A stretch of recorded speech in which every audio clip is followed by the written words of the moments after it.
me tell you a quick story. So, there I was, working on this big After Effects project.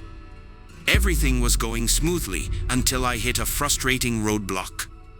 I wanted to tweak the animation on my keyframes using the value graph, but the handles just wouldn't show up. No matter how much I clicked, searched, and tweaked settings, nothing worked. I was stuck.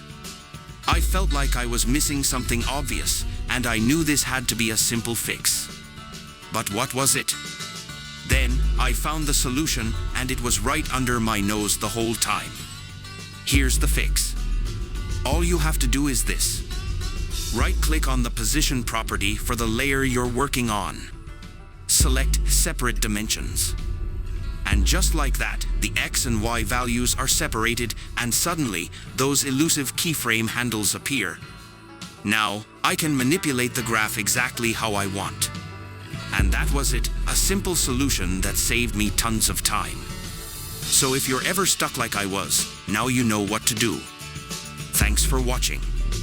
If this helped you, hit like, subscribe, and check out my next video for more After Effects tips and tricks.